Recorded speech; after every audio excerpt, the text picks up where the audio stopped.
Hey, everybody, welcome back to another episode of Cash Flow Positive. I'm your host, Kenny Bedwell, and let's get into the types of STR markets no one is talking about. So first off, man, I just got done setting up a short-term rental property, and holy crap, that is some work. For some of you who have not gone through that experience yet, oh man, every time I do it, I'm like, why am I doing this? Why?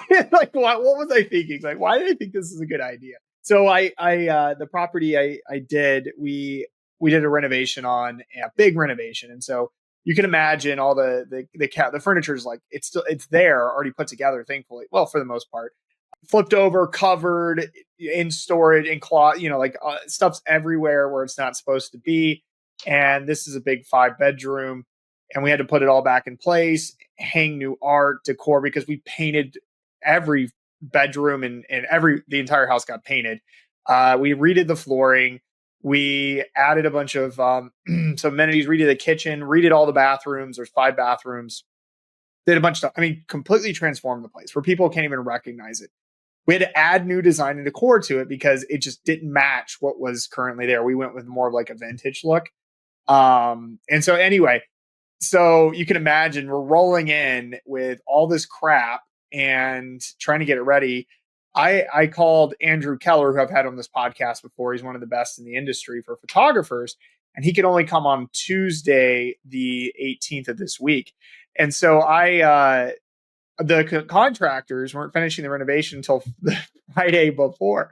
So we rolled in Sunday and with a team of 7 people, so cleaners, handyman, myself, my wife, and my girls were there. They weren't doing anything. They were making it harder, but whatever. We were all there for like literally 24 hours, just trying to get the place cleaned, set up, art hung, staged, everything ready to go for Andrew to show up. And we pulled it off, but holy crap, I survived in 2 days. I survived off like 5 hours of sleep. And anyway, just a bunch of, fun time. So always, or never underestimate setting up a short-term rental and the headaches that come with it. Now, fun and story, I'm actually going to Kentucky to set up the Bourbon Trail property next week, but it should be a lot less stress, hopefully. We have a whole team already there for 2 weeks. This is a 10,000 square foot property. So the one I just did was 3,500, 3,700. This one's going to be, it's 10,000. So almost 3 times the size. And I'm like, no way am I setting that. But we're going there. We're going to go stage and just get it ready for Andrew. Anyway, so I get to see him again, but it's just such a fun adventure and, just added stress in your life. Nice part is typically you only have to do it one time for each property, but it is there in a kind reminder that, this is not a passive business at all. So anyway, pray for me and wish me luck as I go and do the second property. And hopefully my wife does not murder me by then. So, all right, cool. Well, let's talk about the topic today of types of STR markets no one is talking about. So let's talk about STR. I actually got an email. I sent out an email. I blast people in emails to 26,000 people. And I was talking about STRs and STR investing and, our services and how I can do it for people. And, if you're interested, please reach out and we can talk and I can help you find a property and do all the good stuff for you. And that applies to people listening too. So if you're interested, please reach out and let's have a conversation about how I can help you find a property with our services, our property finder services. But send this email out. And I use, we shorten the term short-term rental to STR. And it's really funny. I'll get responses back. Hey, what's STR mean? I'm like, it means short-term rental. And when I was thinking about podcast topics, it really, this idea of like STR and what we typically talk about in terms of like vacation rental investing are actually 2 separate things. And STR is a little more broad, short-term rentals, right? And that's really like what I want to go for, is because if you followed me in my journey, I'm really buying in vacation markets, right? Like boutique hotel in New Orleans, property in Asheville, Kentucky, all my properties in New York, maybe not the ones when I started with Buffalo, but we'll talk about that in a second. One in Texas too, coming soon. I'll reveal that location a few months from now after we get everything set up and we're going. And we're also looking at a property in Pennsylvania. So but they're all in traditional vacation markets or, very similar. It's just vacation areas. Okay. But they're not they're short-term rentals, but that's not the only type of short-term rentals are out there. And that's what I want to talk about today is there's other types of short-term rental investing strategies and types of STR markets or short-term rental markets out there that are really successful that you probably haven't heard about. Okay. Now, my goal on today's episode isn't just to list out a bunch of these markets and say, these are the top 10 markets no one's talking about that you should check out. It's more so to tell you the types of the markets, okay? Because there's a lot of these out there and you'll find successful people in them. It's just not widely taught. It's maybe not as sexy because they're not the lifestyle investment markets that everyone is so attracted to. And it's really interesting. On the next episode, the part 2 for this one, I actually bring in someone who's investing in some of these types of markets and doing really well. And she shares her experiences and why she believes those are the safest types of markets to invest in. And they're not, the traditional vacation market. So it's a really good conversation. Really, I want you guys to listen to that one, the part 2 episode, when you get a chance. All right. So, or when it comes out, because I guess this one's going to come out first. And spoiler alert, I always record the part 2 before the part 1 because it allows me to build upon that part 2 and get you guys primed to listen to that episode and hear that person speak on that topic. So let's talk about the different markets. So we obviously know vacation markets are short-term rental markets, okay? But there are other markets, and let's kind of define that a little bit just to be clear on that. So when you think vacation markets, think the desirable destination. So like beaches, mountains, lakes, maybe rivers, skiing. I'm just thinking about just anywhere desirable that people want a vacation. That's simply it. It's desirable locations where people want a vacation. Those are vacation rental markets. These markets are typically, not all of them, but most of them are typically vacation rental friendly, meaning, for short-term rentals, because the economy relies on that. That's typically what I define as a vacation rental market, is a market where the economy depends on vacation rentals as part of that economy to survive. And so you're going to find friendlier regulation there. Now, it doesn't mean that there's no regulation there, or it's not easy, or it's simple, or whatever. It will vary, but the economy relies on vacation rentals, and it's like less barriers of entry is the term I'm trying to think about here. Okay, so there's a lot of markets, and I'm sure you've probably invested in a lot of those markets, and they're great. But there's other types of markets out there that do very, very well and are actually more risk adverse than to the vacation markets. Because when you think about a vacation rental market, if something were to happen to that market where it was no longer a good vacation rental market or less people were traveling there, what's your exit strategy? Long-term rent? No, because it doesn't make sense. Mid-term rent? Probably not, because the houses are too expensive. It only makes sense as a vacation rental. And that's one thing that people struggle with, is this exit strategy. And so you can't have both sides of the coin in a vacation rental market. You're literally buying a property that's going to purely be a vacation rental with the exit plan of literally selling it if, shiz were to hit the fan, or maybe it appreciated a lot and shiz didn't hit the fan. It actually was the opposite. And it's, you can make a lot of money from the appreciation side. So regardless of that, that's the exit in a vacation rental market 9 times out of 10. Or 99 out of 100 times, because the property values are so much higher than in other types of markets. So what are the other types of markets? Let's go into each one. Outside of vacation rental markets, because really we're talking about short-term rentals, and there's different types of markets for those. So the first one I want to talk about, college towns. So college towns, universities, right? Some of these some of these markets correspond to other types of short-term rental markets, but that's not always the case. So with the colleges, obviously, you might have urban markets and military bases and state parks and other things that I'm going to talk about in a second, all in the same area.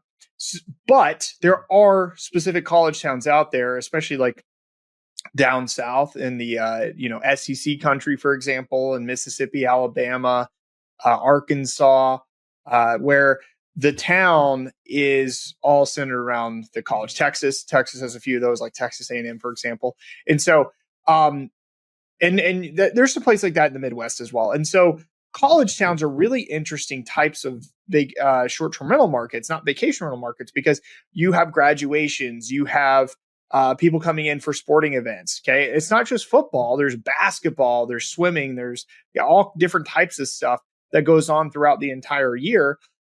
Where the college, and they're also more affordable properties typically in those types of college towns as well. And so if I'm a person who has a lower budget, maybe can't afford traditional vacation rental markets like I was hoping for, college towns is a really good opportunity to get in a market where you don't have to rent to college students, but you rent to their families who are probably going to be a little more respectful of the properties.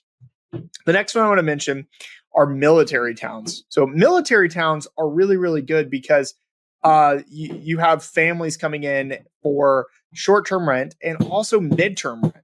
So it's a good balance between a short-term rental market and a mid-term rental market as well. And so I really like military towns, like military bases, and they're all across the country. Big ones, Air Force, Army. You could do. I know Navy's there's not as many, but there are some areas. But the Air Force and Army have specific towns that's like the main traffic drivers, the military base. So people coming in for, families coming in to stay temporarily till they find somewhere to live. You have people coming in for graduations at the military bases, quick assignments, things like that. Like it's a really good visit family as well. Not a lot of people are talking about the military towns or, cities or, the base areas. Next one, this one I want to sit on a little more time, are state parks. So state parks are really fascinating because a lot of times people don't think that there's a lot of state parks out there, but a lot of people don't think about them as like these big vacation markets. And they kind of are. They're good like short-term rent and vacation market because they attract people within driving distance. I just posted, or I'll be posting a video on YouTube on how I'm finding these types of vacation markets out, or these types short-term rental markets out there, especially with state parks that are within drivable distance of at least two major cities.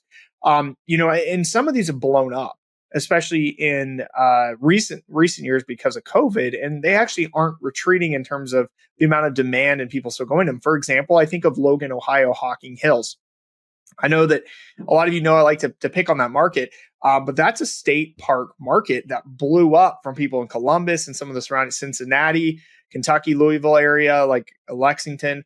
All those areas are near within driving distance of this state park. And there are lots of state parks out there that are 2 to 3 hour driving distance of major cities that have really good opportunities. I will say this about state parks. I think state parks, so I have a property near a state park, Watkins Glen State Park. Over 1 million people a year go to Watkins Glen and do the hike the Glen in that. It's a really cool state park. I will say that state parks are extremely underrated and they're actually recession proof. And the reason why I say that is because when things get more expensive, which they have, people travel less, they fly less. That's the first to cut because flying is more expensive than driving.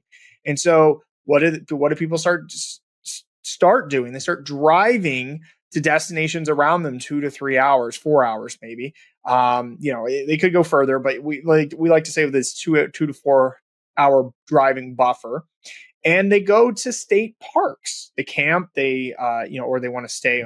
Not many people like camping, but those who do, that's fine. I do camping as well, so I have nothing against it. But if I'm going to a state park, I'm going to hiking and doing all these other things, I probably will stay in a rental because it's, I want to take a shower, I want to have space, I want to cook, have a kitchen, all those great things. And the state parks, the competition compared to a national park is just so much lower in the short-term rental space because they're just less talked about, or at least some of them.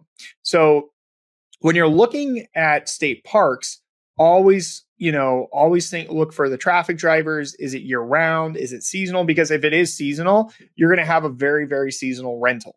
And that's fine. Mine's very seasonal as well. But I also have a few other traffic drivers that help boost in some of the off-season months. But definitely state parks is a type of market that's really underrated. The last market I want to talk about here that a lot of people are really wary of, but it has some good opportunity are some urban markets. Okay. Now, you have to be careful because of the regulation. And that's why a lot of people are wary of urban markets. But one of the benefits of being in an urban market is being near a major traffic driver like a hospital. Okay. So that's mainly like, okay, urban markets, great. You can, get creative with urban markets, but primarily being around hospitals. Okay. This allows you to pivot to midterm rentals, long-term rentals, but also short-term rentals as well. Being around a hospital, you have people who travel there, especially like a big, for example, I had a property near Roswell Cancer Institution in Buffalo, New York. Big, probably one of the best cancer institutions in the country. And we have people all the time, family, people staying there to get treatments, things like that. And it was short term. It was a week, maybe 2 weeks. They weren't there very long. And then you got to think of the opposite end of, you could have nurses and other people traveling into town for seminars and conferences. And I go back to the nurses, traveling nurses. That's more of a midterm rental play. But that property has that opportunity and that position to pivot to short-term, midterm, depending on the circumstances. It's flexible. And that's why like college towns, military towns, state parks, urban hospitals, it gives you more flexibility in terms of who can come and when they can come and pivot. And that's really, really good, especially for people who don't have a lot of capital who are starting out. Okay. When you don't have a lot of capital, making these types of investments are risky, right? Or have a level of risk to it, meaning like you're more likely to be financially hurt at the beginning than if you're like 5 properties in and one of your property tanks. But if your first property tanks and you are barely scraping by as is trying to get into this space, that could hurt. And so target markets that people aren't talking about, these types of markets that people aren't talking about that also have safe exits. Okay. I'm not telling people that you need to go, like, it's a preference to go into these places. Okay. It's a preference to choose markets that have different exit strategies, but it's also a risk tolerance level too. And be mindful, especially if you're starting out, and if you can't just run into any vacation market and have the reserves and what if this property doesn't work out in the backup plans, these other markets are a great starting place to think about. Competition's low, demand is high, is stable. That's a big one. Stability, right? Saturation, all those things. It's just really not as common as compared to your vacation markets where you have to really, really try hard to compete. So check out these types of markets. Be open to these types of markets. It's not just vacation markets out there for short-term rentals. There's other types. And they do very, very well, and they're a lot more affordable. People come to me, hey, Kenny, I've got a low budget. I mean, if they're dead set on vacation rental market, we go check out vacation markets. But I'm telling you, the returns are better in these college towns, military towns, state park areas, which you could argue is vacation market, but urban and hospitals, that's kind of the type I was thinking about here. But you get that opportunity in those places as well. So don't be shy of those markets. Check out those markets. They have great exit strategies as well. I hope you enjoyed this episode. On the next episode, I'm bringing in somebody who has properties, college towns, military towns, and she's going to share her experience with her vast portfolio in these markets and tell you more about them. I will see you on the next episode of Cashflow Positive.